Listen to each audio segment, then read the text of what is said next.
पिछले पार्ट में आपने देखा कि युग किश्नोई नदी के किनारे किसी लड़की के साथ बैठा हुआ था।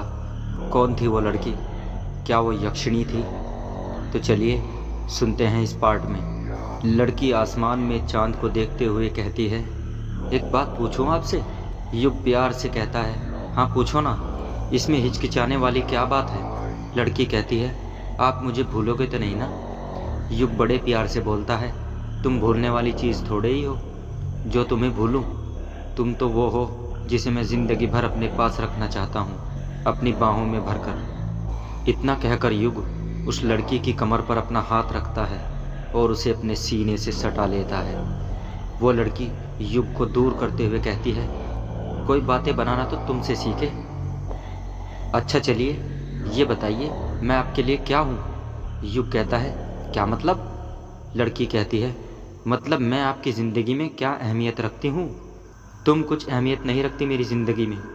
मेरी ज़िंदगी मुझसे है, ना कि तुमसे। युग का जवाब सुनकर लड़की नाराज़ हो जाती है और मुंह फुलाते हुए कहती है, मतलब कितने दिनों से आप मेरे साथ जो कुछ कर रहे थे वो सब दिखावा था? सब लड़के एक जैसे होते हैं, उन्हें लड़की से एक ही चीज़ चाहिए होती है और वो है उनका जिस्म। जहाँ आप लोगों का मतलब निकलता है आप लोग उनसे मुंह फेर लेते हैं। इतना कहकर वो लड़की वहाँ से उठने लग जाती है। युग उसका हाथ पकड़ते हुए कहता है, अरे तुम तो नाराज़ हो गई, मैं तो मजाक कर रहा था मेरी जान। तुम जानना चाहती थी ना कि मेरी ज़िंदगी में तुम्हारी क्या अहमियत है, तो गौर से सुनो।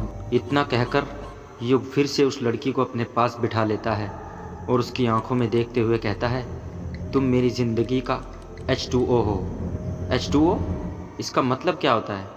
मतलब तुम मेरी ज़िंदगी का पानी हो जिसे पीकर मैं अपनी प्यास बुझाना चाहता हूँ। तुम मेरी ज़िंदगी की O2 हो जिसे मैं अपनी सांसों में भरकर जीना चाहता हूँ। इतना कहकर युग उस लड़की के करीब चला जाता है, इतना करीब कि अगर वो ज़रा सा भी आगे बढ़ता तो उसके होंठ लड़की के होंठों से टकरा जाते। वो लड़की एक लंबी आह भरते हुए कहती है, आप रुक क्यों गए? बोलते रहिए ना।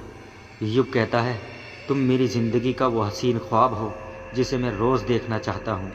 तुम मेरी ज़िंदगी का वो सुकून हो जिसे मैं तुम्हारी बाहों के सिवा और कहीं नहीं मिलता। तुम मेरी ज़िंदगी का वो हिस्सा हो जिसके बिना मैं कुछ नहीं, मेरा वजूद कुछ नहीं। युग को पता ही नहीं चला कि कब बातें करते करते उसके होंठों से लड़की के होंठ टकरा जाते हैं और दोनों के ही होंठ चिपक गए थे, ठीक उसी तरह जिस तरह भंवरा फूल से चिपकता है। लड़की का और युग का जिस्म एक दूसरे को स्पर्श कर रहे थे और दोनों एक दूसरे को अपनी बाहों में भर लेते हैं। वो दोनों कब रेत पर लेट जाते हैं उन्हें पता ही नहीं चलता। उस लड़की की काली साड़ी में युग पूरी तरह से गुम हो चुका था। इस बात का कोई अंदाज़ा ही नहीं लगा सकता था। उस लड़की ने साड़ी पहनी हुई थी, ऐसा लग रहा था वो साड़ी चादर बन गई हो जिसमें वो दोनों समाये हुए थे। उस लड़की के बदन का एक एक अंग युग के ऊपर सो रहा था। दोनों एक दूसरे में सम्मोहित हो गए थे। दोनों के रोम रोम में आग लगने लग गई थी। युग उस लड़की के बहुत करीब चला गया था, इतना करीब तेज़ तेज़ सांसें चल रही लड़की की धड़कन को साफ साफ सुन सकता था। युग का मन ही नहीं कर रहा था उस लड़की के बदन को छोड़ने का। उसने अपने पूरे शरीर की ताकत लगाकर उस लड़की के बदन को अपनी बाहों में जकड़ रखा था। वो लड़की बड़ी हिम्मत से अपने हाथ छुड़ाते हुए रेत पर लेट जाती है और एक एक करके उसकी शर्ट के बटन खोलने लग जाती है। युग अपने आप को उस लड़की को सौंप देता है। दोनों रेत पर ही लेटकर आहें भरने लग जाते हैं। वो लड़की युग के शर्ट के बटन खोल देती है और उसके माथे को चूमने लग जाती है। वो लड़की युग के माथे को चूमते हुए कहती है, आप मुझे भूलोगे तो नहीं ना? युग धीरे से कहता है, नहीं, तुम्हें नहीं भूलूंगा, कभी नहीं। वो लड़की बार बार युग को चूमते हुए बस यही बोले जा रही थी कि आप मुझे भूलोगे तो नहीं ना? और युग कहता, नहीं, कभी नहीं। युग के अंदर की गर्मी बढ़ती जा रही थी। वो युग के माथे को चूमने के बाद नीचे आने लगती है और उसके सीने को चूमती है। युग के अंदर की उत्तेजना बढ़ती ही जा रही थी। उसका पूरा बदन पसीने से भीग चुका था। उसके माथे और बदन पर पसीने की बूंद एक एक करके नीचे आ रही थी।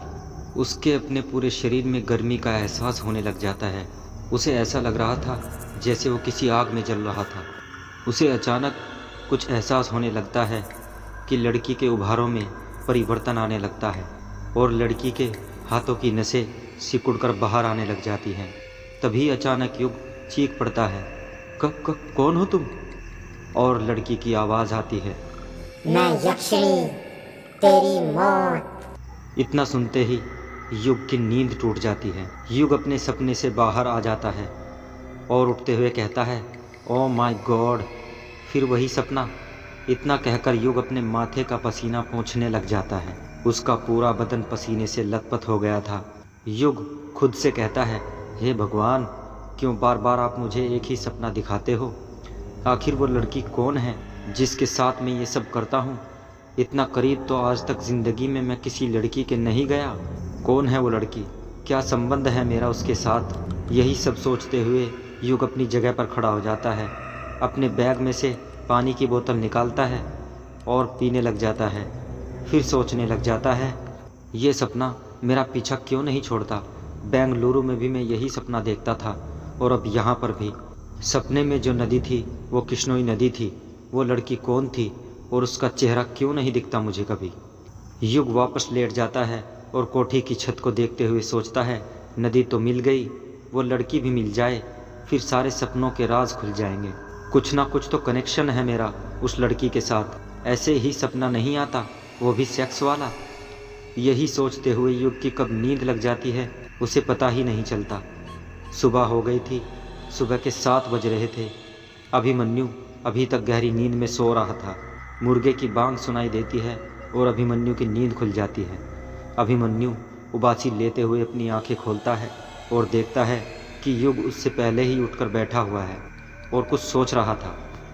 अरे युग, तू कब उठ गया और सुबह सुबह इतनी गहराई से क्या सोचने लग जाता है? पहले तो युग के मन में आया कि वो उसे अपने सपने के बारे में बताए, पर फिर उसने सोचा कि अभी मैंने उसे अगर बता दिया तो वो मुझे पागल समझेगा। युग कहता है, कुछ नहीं यार, बस ऐसे ही। अभिमन्यु फिर अचानक से कहता है, वैसे तूने बताया नहीं? युग हैरानी के साथ पूछता है, क्या नहीं बताया? अभिमन्यु कहता है, यही कि तूने बेंगलुरु क्यों छोड़ दिया, तेरा यहाँ पर आने का मकसद क्या है? युग कहता है, यार मैंने बेंगलुरु नहीं छोड़ा, बेंगलुरु ने मुझे छोड़ दिया। अभिमन्यु कहता है, मतलब? मैं कुछ समझा नहीं, तू साफ साफ बताएगा, बताना क्या चाहता है? युग उदास होते हुए कहता है, मतलब कि मेरी बेंगलुरु में जो जॉब थी वो चली गई। अभिमन्यु चौंकते हुए कहता है, क्या कहा? जॉब चली गई? पर कैसे?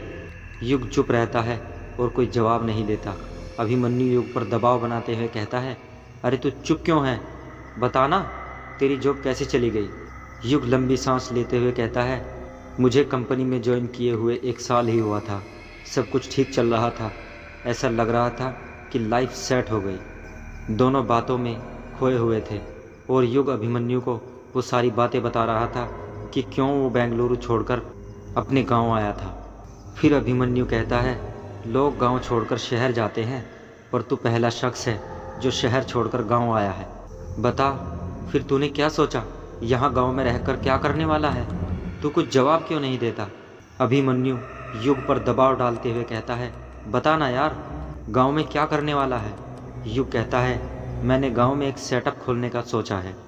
अभिमन्यु कहता है, कैसा सेटअप? दोस्तों, कहानी का अगला पार्ट, मौत का पहला संकेत, हम आप लोगों के सामने लेकर बहुत जल्दी हाजिर होंगे। अगर वीडियो पसंद आए तो लाइक और शेयर कीजिएगा और हमारे चैनल गोल्ड स्टोरीज़ को सब्सक्राइब ज़रूर कीजिएगा। शुक्रिया।